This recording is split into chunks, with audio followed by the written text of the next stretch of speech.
अमरावतीने इतिहास घडविला आहे। स्वराज्य एंटरटेनमेंट आणि मनीष पाटील फाउंडेशनच्या वतीने तब्बल 401 तास म्हणजेच 18 दिवस सातत्याने विविध कला प्रकार सादर करून वर्ल्ड रेकॉर्ड मध्ये आपले स्थान निर्माण केले आहेत। या अनोख्या विश्वविक्रमात सहभागी झालेल्या कलाकारांचा सन्मान आणि प्रमाणपत्र वितरण सोहळा मोठ्या दिमाखात पार पडला।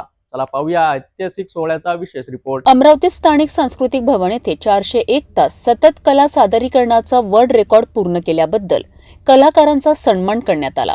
या कार्यक्रमाला आमदार सुलभा खोडके, मनीष पाटील, लेडी गव्हर्नर कमलाताई गवई आणि अन्य मान्यवर उपस्थित होते। या सोहळ्यात दीप प्रज्वलन करून या कार्यक्रमाची सुरुवात करण्यात आली। गझल, शिवगीते आणि जुन्या गाण्यांची मेजवानी सादर करत उपस्थितांना एक अनोखा अनुभव देण्यात आला। सहभागी कलाकारांना प्रमाणपत्र, मोमेंटो, शाल आणि श्रीफळ देऊन गौरविण्यात आले। अमरावतीच्या या विक्रमाने संपूर्ण भारताचे लक्ष वेधले आहे।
अमरावतीच्या कलाकारांनी जागतिक पातळीवर इतिहास रचला आहे। 401 तासांचा हा विश्वविक्रम एक अनोखी कला साधना ठरली आहे। तुम्हाला या विक्रमाबद्दल काय वाटते कमेंट बॉक्स मध्ये नक्की कळवा। पाहत राहा सिटी न्यूज।